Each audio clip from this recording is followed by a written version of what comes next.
जय हिंद everyone, welcome to target defence academy. Good morning everyone. बेटा, आज हम बात कर रहे हैं टॉप करंट अफेयर्स की। आज का जो टॉप करंट अफेयर का सेगमेंट है, इसमें हम आपके आज के टॉप करंट अफेयर्स को लेके आ गए हैं फिर से।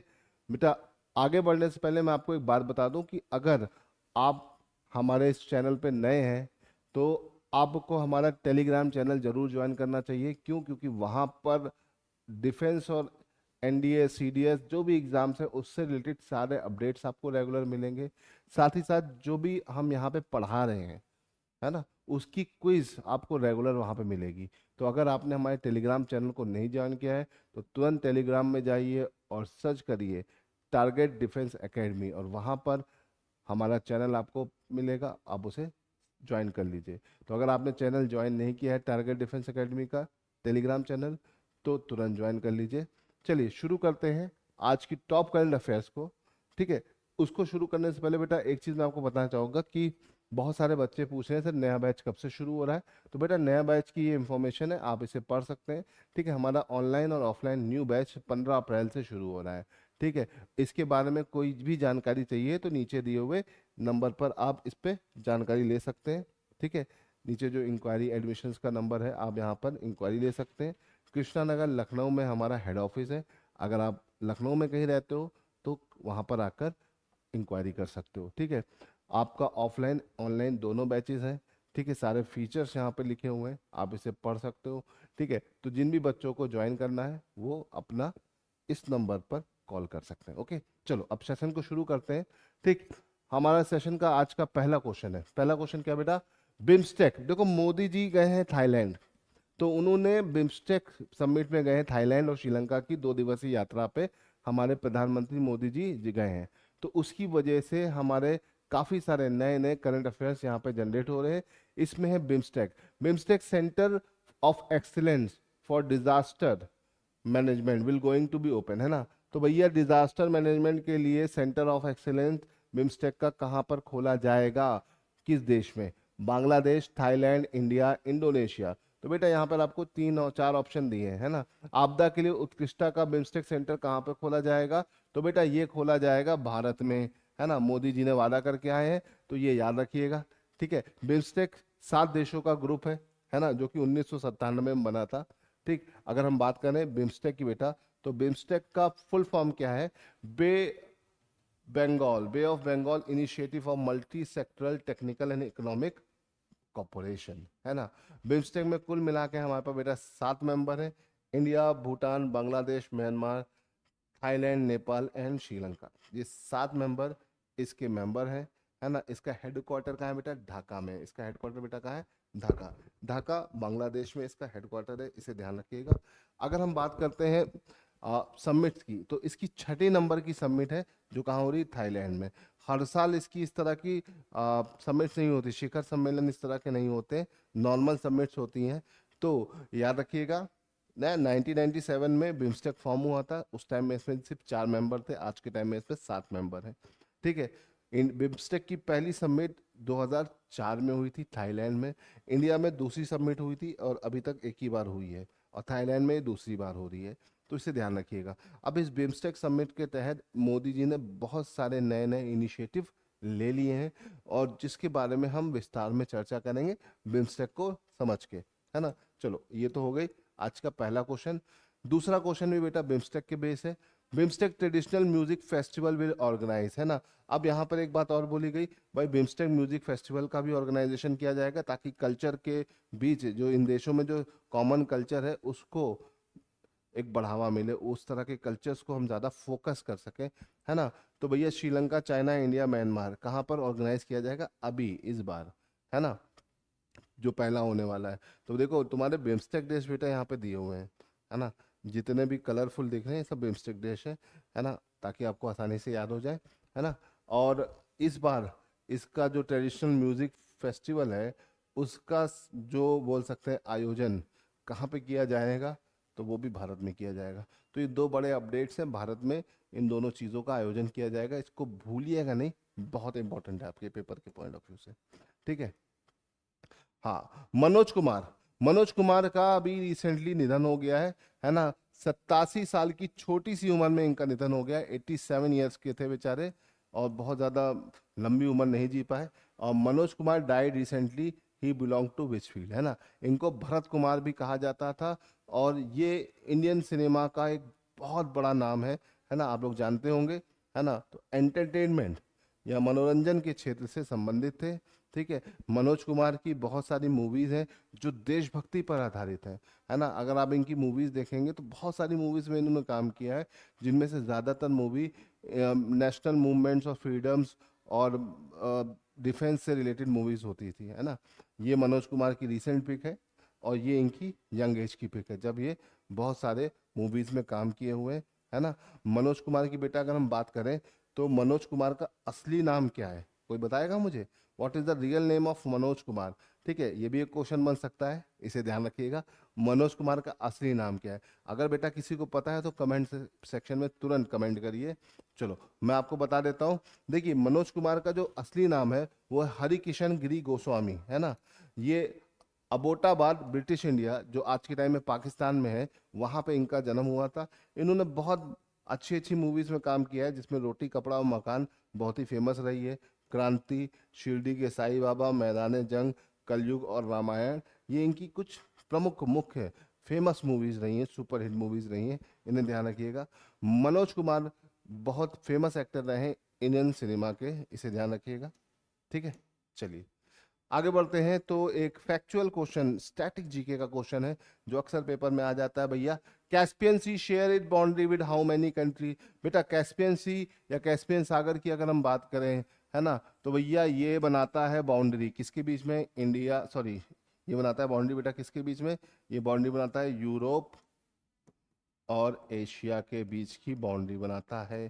ठीक है, तो यूरोप और एशिया के बीच की बाउंड्री बनाता है यूराल पर्वत और कैस्पियन सी। ठीक है, अब अगर हम यहाँ बात करते हैं तो कैस्पियन सी कितने देशों के साथ बाउंड्री बनाता है बेटा? 5 देशों के साथ बनाता है। कई बार ये क्वेश्चन पेपर में आता है, तो इसमें गड़बड़ मत करिएगा। अब इन देशों के नाम याद कैसे किया जाए भाई, कौन कौन से देश हैं, कौन कौन से नहीं? तो एक शब्द बताऊंगा, उससे आप सारी चीजें याद कर लेंगे, है ना। मूवीज तो बेटा आप देखते ही होंगे, है ना। मूवीज में आपके बहुत एक फेमस एक्टर है ऋतिक रोशन, है ना। तो उसी को ही थोड़ा सा मॉडिफाई करके हमने एक वर्ड रख दिया रतिक। अब इस रतिक वर्ड को आप ध्यान रखोगे तो आप ज्यादातर मूवीज, सॉरी, देशों के नाम याद कर लोगे, है ना। रतिक, कैस्पियन सी मतलब रतिक। 5 देश हैं। पहला, R for Russia, R for बेटा Russia. A for Azerbaijan, T for Turkmenistan, ठीक। I for Iran, and K for Kazakhstan. तो इसे ध्यान रखिएगा, 5 देशों के साथ ये अपनी बाउंड्री बनाता है। ये अगर ध्यान रखेंगे तो बिल्कुल भी कोई दिक्कत नहीं होना है। ठीक है, चलो अब आगे बढ़ते हैं। क्वेश्चन नंबर 5 की तरफ चलते हैं। Question number 5, which of the following bill can be referred to a joint sitting of a parliament? तो भैया आज की डेट में वक्फ बिल पर लेके बड़ी चर्चा चल रही है ना। वक्फ बिल लोकसभा से पास हुआ, फिर राज्यसभा से पास हुआ, ऐसा बातें चल रही हैं। तो अब उसी से रिलेटेड क्या क्वेश्चन आपके एग्जाम में और आ सकता है? तो ज्वाइंट सिटिंग, है ना। ज्वाइंट सिटिंग जो होती है वो किसी बिल के ऊपर होती है। तो वो किस बिल के लिए ज्वाइंट सिटिंग हो सकती है? अगर आपको इसका आंसर पता है तो कमेंट में बताइए, नहीं पता है तो मैं अभी तुरंत बताता हूँ। ठीक है, अगर हम बात करते हैं बेटा ज्वाइंट सिटिंग की, तो पार्लियामेंट की ज्वाइंट सिटिंग किस तरह के बिल के लिए होती है? तो आपके पास 4 ऑप्शन है, ordinary bill, money bill, constitutional amendment bill की फाइनेंस बिल। इन चारों में से किस तरह के बिल के लिए ज्वाइंट सिटिंग होती है, इसे ध्यान रखिए, है ना। तो हिंदी में है साधारण विधेयक, धन विधेयक, संविधान संशोधन विधेयक और वित्तीय बिल। तो बेटा अगर हम बात करते हैं तो ज्वाइंट सिटिंग कब होता है? देखो ज्वाइंट सिटिंग, जब भी हम बेटा ज्वाइंट सिटिंग की बात करते हैं, है ना बेटा, तो ज्वाइंट सिटिंग आसानी से नहीं होती है। जब एक बिल, है ना, बिल मतलब कानून, कानून भारत में बनाने का काम किसका होता है? संसद का। संसद के 3 पार्ट होते हैं, लोकसभा, राज्यसभा और राष्ट्रपति। तो जब भी संसद में कानून बनता है, पार्लियामेंट में कानून बनता है, तो पहले वो बिल के फॉर्म में होता है, कानून बाद में बनता है। तो वो बिल आपके, ये सारे बिल्स हैं आप देख सकते हैं। तो बिल एक हाउस से पास होता है, दूसरे हाउस में रुक जाता है, तो क्या होता है? उसको फाइनली पास कराने के लिए संसद की संयुक्त बैठक की जाती है, ज्वाइंट सिटिंग करवाई जाती है। तो उसी ज्वाइंट सिटिंग से रिलेटेड एक क्वेश्चन यहाँ पर है। ठीक है, तो पहला क्वेश्चन आता है भैया, ज्वाइंट सिटिंग बुलाता कौन है, who called the joint sitting, है ना। ज्वाइंट सिटिंग, ज्वाइंट सिटिंग में लोकसभा और राज्यसभा दोनों मिलके बैठते हैं, लोकसभा प्लस राज्यसभा मिलके बैठते हैं, है ना। इसकी कॉल कौन करता है भाई, इसको बुलाता कौन है ना। कॉल कौन करता है भाई, भारत का राष्ट्रपति करता है। कौन करता है, प्रेसिडेंट, है ना। और अगर हम बात करते हैं ज्वाइंट सीटिंग की, तो ज्वाइंट सीटिंग को प्रिसाइड कौन करता है, प्रिसाइड मतलब इस इसको चलाता कौन है, तो लोकसभा स्पीकर, लोकसभा स्पीकर, है ना बेटा। और ज्वाइंट सिटिंग किस तरह के बिल के लिए हो सकती है, तो देखो ज्वाइंट सिटिंग सिर्फ और सिर्फ एक ही बिल के लिए होती है, दैट इज ऑर्डिनरी बिल। जैसे वफ का जो बिल है वो ऑर्डिनरी बिल है ना। तो यहाँ पर ज्वाइंट सिटिंग बेटा किस तरह के बिल के लिए हो सकती है, सिर्फ ऑर्डिनरी बिल के लिए हो सकती है, इसे याद रखिए। ऑर्डिनरी बिल के लिए आपकी ज्वाइंट सिटिंग होती है, ठीक है। और ज्वाइंट सिटिंग में जो भी बिल पास होता है वो सिंपल मेजोरिटी से पास होता है, इसे ध्यान रखिएगा। चलिए आगे आगे बढ़ते हैं। Pin valley national park, pin valley national park जो है ये किस राज्य में स्थित है, pin valley national park found in which state, तो बेटा ये हिमाचल में है ना। अब देखो वैली वर्ड आता है तो नेशनल पार्क बहुत सारे आ जाते हैं, और आपको ये वैली नाम वाले नेशनल पार्क याद रखने की जरूरत है बेटा, है ना। वैली, है ना, वैली की अगर हम बात करें तो वैली से बेस, वैली पर बेस्ड वैली, है ना, आपकी सबसे पहले आती पिन वैली, है ना। फिर वैली ऑफ फ्लावर, है ना बेटा। फिर आपका कांगेड़ वैली, फिर आती है आपकी नेवड़ा वैली, और फिर आती है तुम्हारी साइलेंट वैली। ये सब पेपर में आते हैं बेटा, भूलिएगा नहीं, है ना। गड़बड़ नहीं करिएगा, पेपर में आए हुए क्वेश्चन से बार बार कई बार लगातार आए हैं, है ना। एग्जाम में क्वेश्चन आता है भाई पिन वैली नेशनल पार्क कहाँ है, तो आप लगाओगे भैया हिमाचल में है। कहाँ पर है, हिमाचल में है, इसे याद रखिए। कहाँ पे बेटा, ये हिमाचल में है ना। वैली ऑफ फ्लावर बेटा कहाँ है, आपका उत्तराखंड में है ना। कांगेड़ वैली कहाँ है बेटा, छत्तीसगढ़ में है। कहाँ पर बेटा, छत्तीसगढ़ में है। नेवरा वैली कहाँ है बेटा, वेस्ट बंगाल में। साइलेंट वैली जब हम बात करते हैं तो केरला, कर्नाटका और तमिलनाडु का बॉर्डर है ना, ट्राई जंक्शन है। तो केरला, तमिलनाडु एंड कर्नाटका, इसे थोड़ा सा बेटा ध्यान रखिएगा, ओके। तो वैलीज है, ये 5 वैलीज पूछी जाती है, मैच करने को आती है, गड़बड़ मत करिएगा। बहुत आसान तरीके से बता दिया है, एक बार याद रखोगे हमेशा पेपर में आती रहेगी, है ना।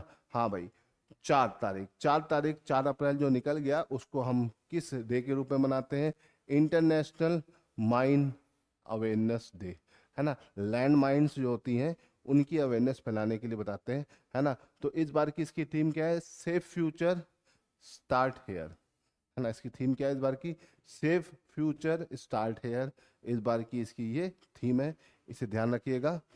सुरक्षित वादा यहाँ से शुरू होता है, ये इस बार की थीम है, ठीक है। इंटरनेशनल माइन अवेयरनेस डे की बात अगर हम करते हैं तो बेटा यूएन ने शुरू किया था इसे, ठीक है, 2005 में डिक्लेयर किया था और 2006 से मनाना शुरू किया था। ये यूजुअली क्यों मनाया जाता है, ताकि dangerous danger of land mines and promote effort to for mines clearer, है ना। अक्सर वॉर होती है, वॉर की वजह से क्या होता है, लैंड माइन बिछ जाती है बहुत सारे, दो देशों के बीच में, दो क्षेत्रों के बीच में जब भी वॉर होती है तो उन वॉर के चलते बहुत सारी लैंड माइन्स बिछाए जाते हैं। लैंड माइन्स क्या होते हैं, जमीन के अंदर आप बम लगा देते हैं और पैर के प्रेशर से वो क्या होते हैं, वो एक्टिव होते हैं और ब्लास्ट कर देते हैं, ठीक है। वॉर तो खत्म हो जाती है लेकिन लैंड माइन जो लगी रहती है वो सालों साल तक पड़ी रहती है वैसे ही। और उस पर अगर गलती से किसी का पैर पड़ता है तो क्या होता है, बहुत नुकसान हो जाता है। तो लैंड माइंस को डीएक्टिवेट करना, लैंड माइन को कैसे कंट्रोल कर सकते हैं, इसी की जो है अवेयरनेस को बताने के लिए ये दिन हमने शुरू किया है, ठीक है। इसे ध्यान रखिएगा, भूलिएगा नहीं, है ना। चलो आगे बढ़ते हैं। हाँ भाई, अच्छा क्वेश्चन है। The Supreme Court recently cancel the appointment of how many teacher in West Bengal, भैया कलकत्ता हाई कोर्ट ने बहुत लंबा फैसला ले लिया है ना। वेस्ट बंगाल में बहुत सारे टीचरों का जो हायरिंग थी बहुत ही गलत तरीके से हुई थी, तो 25,000 टीचर थे जिनके हायरिंग को पर इन्होंने स्टे लगा दिया। तो ये बड़ा फैसला है, काफी ज्यादा लोग इससे से रोष में आएंगे। अब देखते हैं क्या होता है। तो ये भी बहुत बड़ी न्यूज़ है ना। अब अगर हम बात करें तो कलकत्ता हाईकोर्ट ने ऐसा क्यों किया? भाई छोटा मोटा हाईकोर्ट तो है नहीं, इंडिया का पहला हाईकोर्ट है। इंडिया में कुल मिलाकर भी बेटा हाईकोर्ट कितने, 25 हाईकोर्ट है। और इसमें सबसे पुराना हाईकोर्ट कौन सा है आपका? कलकत्ता। कलकत्ता हाईकोर्ट की बात करें तो 1862 में बना था, है ना। भाई सबसे पहले कलकत्ता बना था, ठीक है, फिर मद्रास बना था, और फिर बॉम्बे। बेटा ये सारे के सारे तीनों के तीनों हाई कोर्ट एक ही साथ बने थे 1862 में, बस एक एक महीने के गैप पर, ठीक है, मई, जून और अगस्त, ठीक है। तो इसे ध्यान रखिएगा।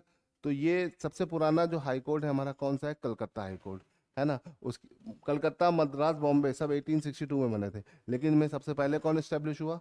ये, ठीक है। और चौथे नंबर का सबसे पुराना हाई कोर्ट कौन सा है? Allahabad high court. Allahabad high court की बेटा क्या खास बात है? इंडिया का बिगेस्ट हाई कोर्ट है इन नंबर्स ऑफ जज, है ना। यहाँ पे 160 जज हैं इलाहाबाद हाई कोर्ट में। कब बना था इलाहाबाद हाई कोर्ट बेटा? 1866 में, है ना।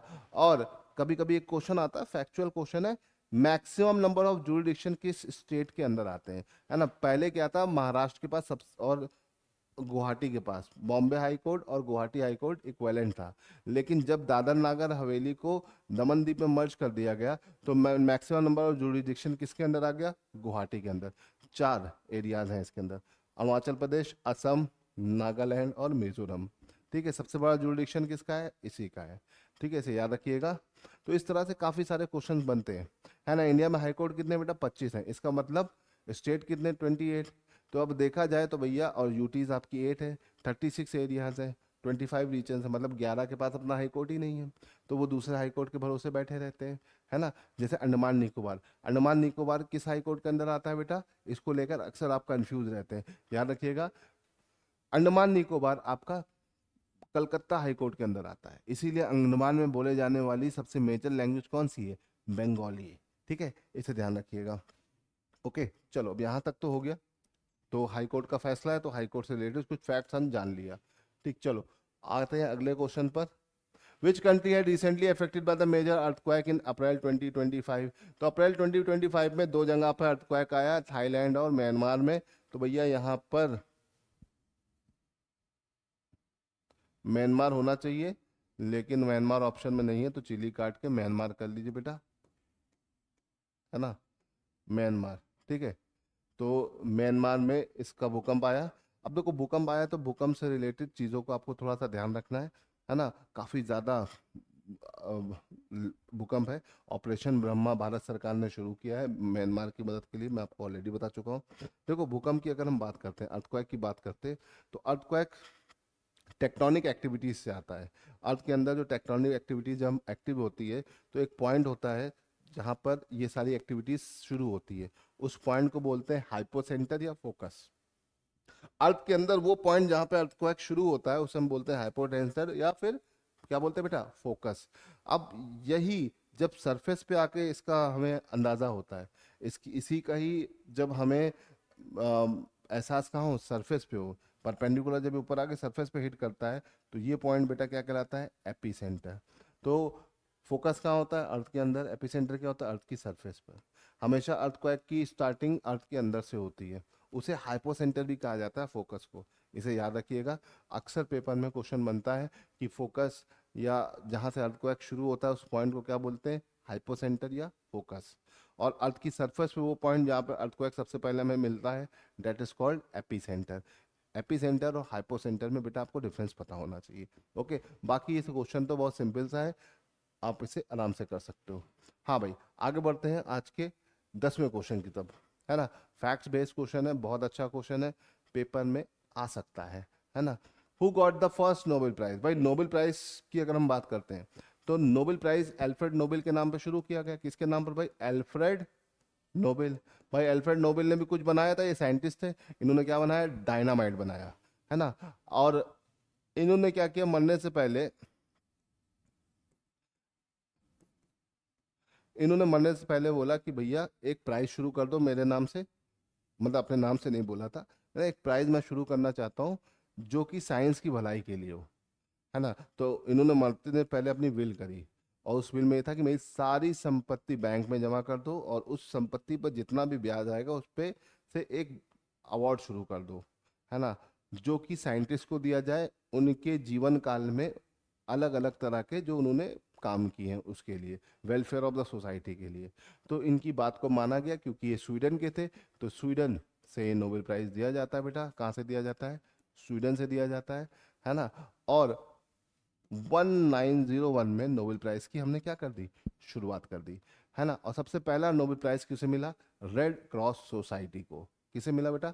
रेड क्रॉस सोसाइटी को। किसे मिला? Red cross society. इसे ध्यान रखिए। अब रेड क्रॉस सोसाइटी के फाउंडर थे जीन हेनरी डूनेट, याद रखिएगा, है ना। तो इसे ध्यान रखना है ना।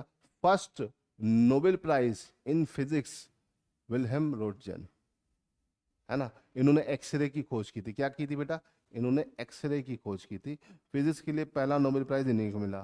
First Indian to get Nobel prize that is Rabindranath Tagore. Gitanjali, इन्होंने कौन सी बुक लिख दी थी बेटा? गीतांजलि, है ना, जिसके लिए 1913 में इन्हें नोबेल प्राइज मिला था। तो इसे ध्यान रखिएगा, नोबेल प्राइज से रिलेटेड बहुत सारे फैक्ट हैं जो अक्सर आपके पेपर में आ जाते हैं, तो इसको भूलिएगा नहीं, है ना। बहुत इंपॉर्टेंट है ये सब चीज़ें। तो हम आपको जो भी करंट अफेयर दे रहे हैं उसके साथ जीके को जोड़ के दे रहे हैं कि आपको जीके भी तैयार होती रहे, करंट अफेयर भी तैयार होती रहे, और एकदम हंसते गाते हम बहुत मज़े से सब चीज़ें कर रहे हैं। ठीक है बच्चों, इसे ध्यान रखिएगा। ठीक, आगे बढ़ने से पहले एक चीज़ मैं आपको बता दूं कि जो बच्चे अभी रिसेंटली आ गए हैं तो उनके लिए एक अनाउंसमेंट है कि बहुत सारे बच्चे बार बार पूछ रहे हैं, सर आपका ऑनलाइन और offline batch target defence academy का कब शुरू होगा? तो कब शुरू होगा बेटा? 15 अप्रैल को। तो जो भी बच्चों को बैच ज्वाइन करना है, तो नीचे जो नंबर लिख के आ रहा है इस पर आप अपनी क्वेरीज कर सकते हो, है ना। तो इसे ध्यान रखिएगा। इस बैच के फीचर्स यहाँ पे लिखे हुए हैं, है ना। तो आप इसे ध्यान रखिएगा। ऑफलाइन ऑनलाइन दोनों बैच स्टार्ट हो रहे हैं, तो जिन भी बच्चों को ज्वाइन करना है वो ज्वाइन कर सकते हैं। ठीक है, तो चलिए आज के लिए इतना रहने देते हैं बच्चों। जय हिंद, जय भारत।